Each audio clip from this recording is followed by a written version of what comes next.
Over 12,000 were manufactured. They lost about 6,000 in the war, another 1,000 in training that left the numbers down low. But after the war, they ended up scrapping a lot of B-17s. And like you said, there's 9 flying. That's all they have now. That's right. That's right. At the end of the war, remember, we didn't produce any consumer goods during the war. All right, there goes double dive. 2,800 producing 1,700 horsepower each from that beautiful B-25 Mitchell as she pitches up and over the top, simulating another bomb run. But back to the B-17, which we see over across from us.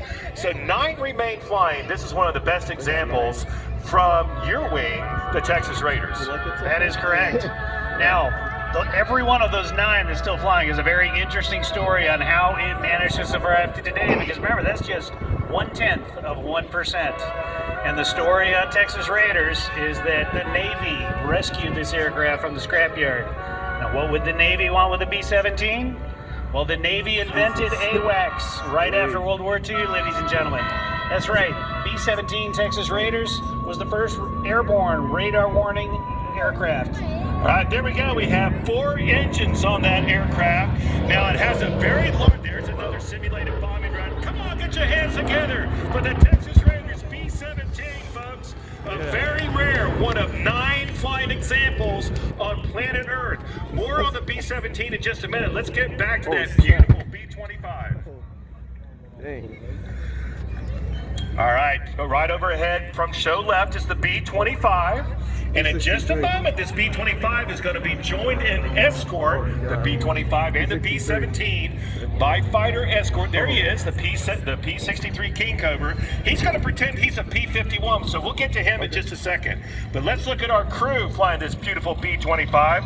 Beth Ann Jenkins, Skip Waltman, and Ernie Henderson, all from Georgetown, Texas. Give them a nice wave. Give them a B-25.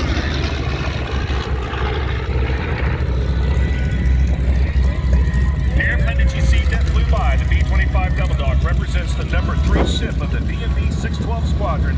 The number 3 ship began her 23rd mission that never returned. Ozzie Parrish of the Confederate Air Force had been with the B&B 612 and so restored this aircraft as the number 3 ship in the 1980s to honor the crew and the lost loved ones. All right, back to the B-17. The interesting thing about this big Boeing, this 4-engine Boeing, is that it was a bomber, obviously, and its biggest asset was the Norton sight. Tell us a little bit about that sight, Kevin. That Norton bomb sight was the most accurate bomb sight in the world in the 1940s. It was 6 times more accurate than what the RAF used.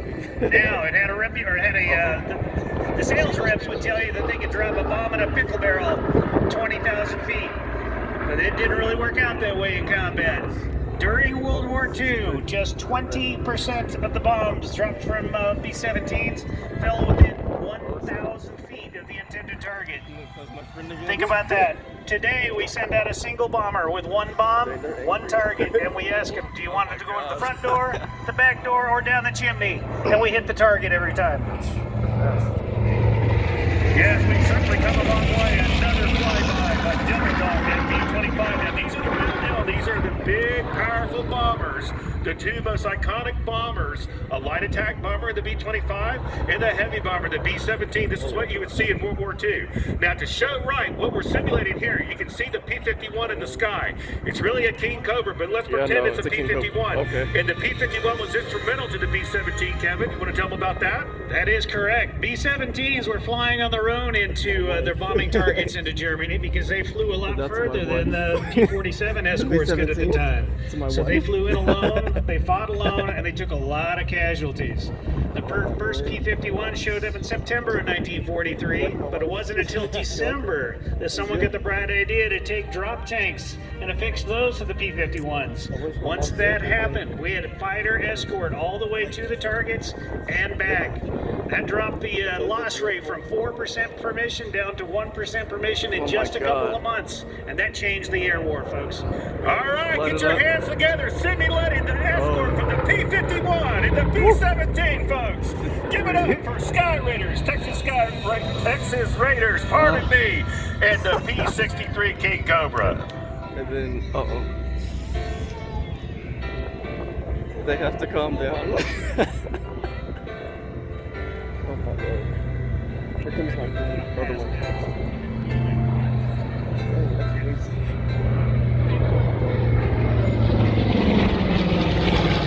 Another great pass by Ben Jenkins and Devil Dog.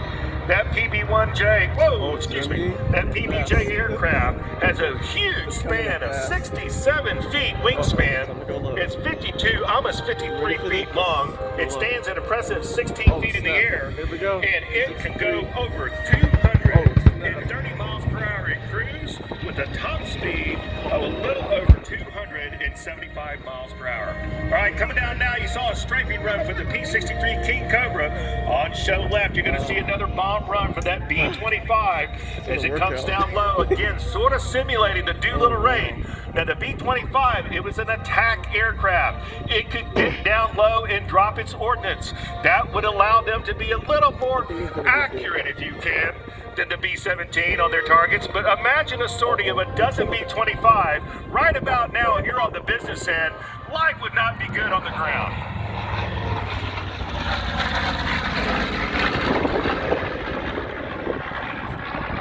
High overhead from show left. Here comes that P-63 one more time, pretending he's a P-51 as he's going to come down at maximum speed, full guns a-blazing, and give us one more strafing run right at the enemy target. Get out the way. Shoot. There you go. Good shot. Give it up for the blasters out there simulating our strafing runs, ladies and gentlemen. Well done, the local heroes, the blasters are right here in Midland, Texas. Okay, right now, Kevin, let's direct our attention to show left. And the B-17 is going to come in a very unusual attitude, a very unusual flight attitude. Tell us about it. All right, so we have this B-17 fixated to do some really cool air show abilities. So we have modified a couple of the control systems on site. And I'm not going to tell you what it does. I'm going to let you watch what it has. Yeah, but it's really cool to watch. Make sure you got your cameras out here, folks. It's going to look really good. At the helm today, we have the most experienced Texas Raiders pilot we have. He's been flying this aircraft and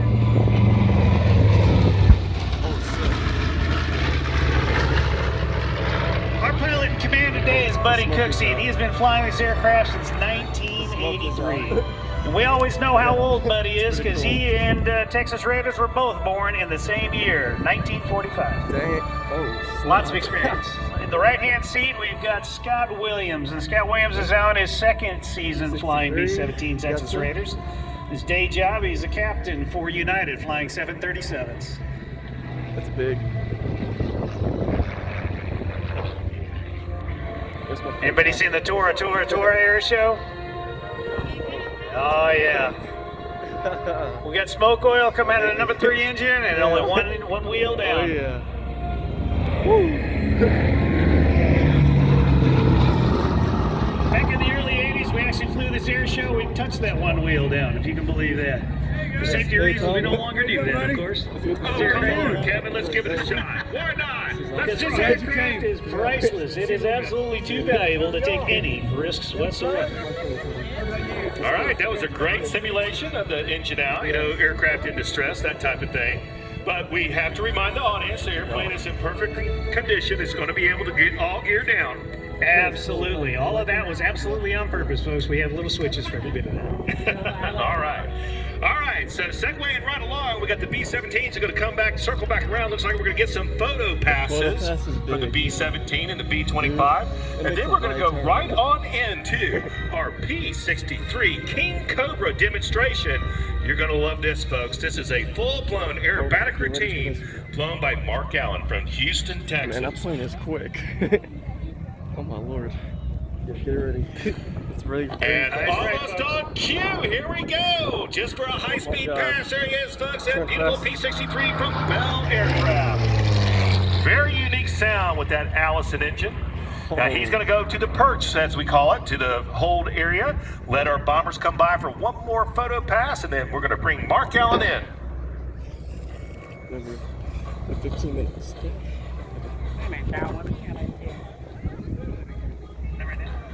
The one unique thing about these B-17s and this B-25 is that you can actually go for a ride in this Texas Raiders B-17, Kevin? That is correct. Matter of fact, we've got 3 seats available on the 5:30 flight today. If you think the view from down here is fantastic, you should see it looking out of the waist window in flight. It really is fantastic. So there you go, and here she comes, right on cue, Kevin. Take it away. It's a wide turn. Okay, photo pass. Everybody get a good look. She's going to make a hard right turn. You're going to get a good view of the top here from the ground. Gotcha, dude. Dang, dude. That's a wide turn. Is there some significance to the red tips on the tail and the wing? During World War II, there were 46 bomb groups that flew the B-17. And in the air, you needed to be able to identify different squadrons, different groups, without using your radio. So they had different tips. The triangle L stood for the 381st Bomb Group. If you see the VP on the side of the fuselage, It's okay, keep talking. the VP on the side of the fuselage does not stand for very pretty, although she is a very pretty bird. It stands for the 533rd Bomb Squadron. And then the X is the aircraft identifier inside of that aircraft. The red tips was also a signifier of the 381st Bomb Group. Good information, Kevin. Okay, it looks like the B-17 is going to set up for her landing. Meanwhile, we're going to bring that B-25 Double Dog back around for one more photo pass. And we'll give a nice air show wave to Beth Ann Jenkins and Double Dog from Georgetown, Texas. And then we're going to bring in that P-63. Well, Kevin, thank you very much for coming on and breaking down all things Boeing B-17. I'll tell you what, one of only 9 airplanes like it flying in the world. You got to be very proud of your airplane. We are very proud. We got a dedicated group of volunteers that keeps her flying. Thank you guys for all coming out and supporting us. All right, give Kevin a nice round of applause. He's with Texas Raiders, and like he said, you can go for a ride. Got a few spots left in that 5:30 flight this afternoon. I'm telling you, it'd be worth it. It's your one opportunity of a lifetime to fly in one of 9 flying B-17s on planet Earth. All right, coming in from show left, the final photo pass from that beautiful B-25 Double Dog. Let's listen in. Yes. Hey, Beth. I love that noise. Listen to it.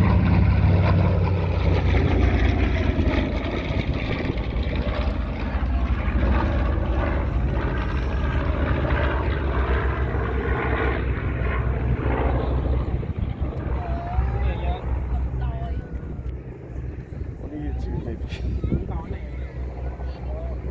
But now we have the P-63.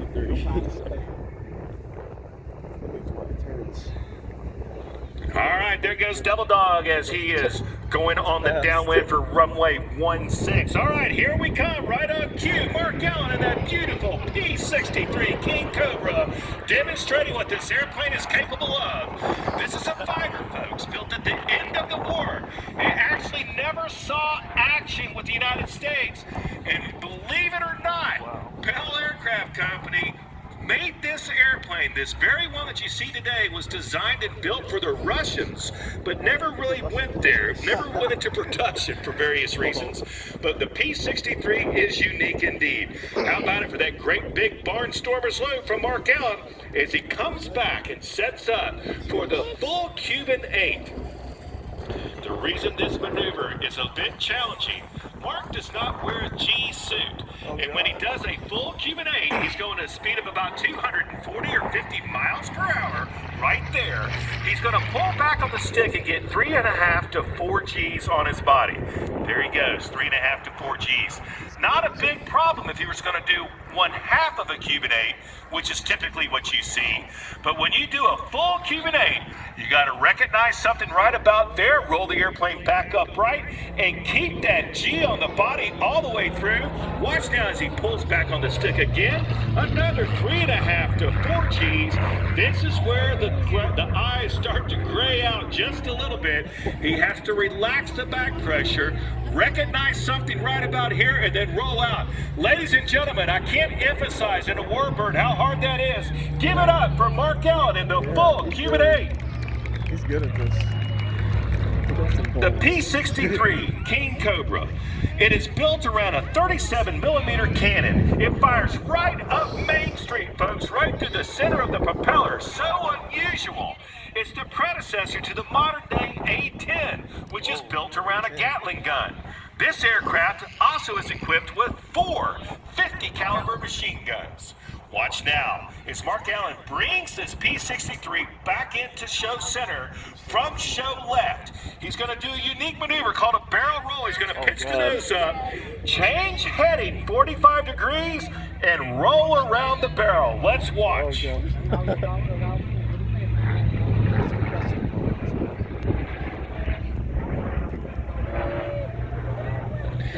Ladies and gentlemen, it doesn't get any better than that. Come on, get your hands together for Mark Allen and the P-63. Yeah. Well flown. This guy's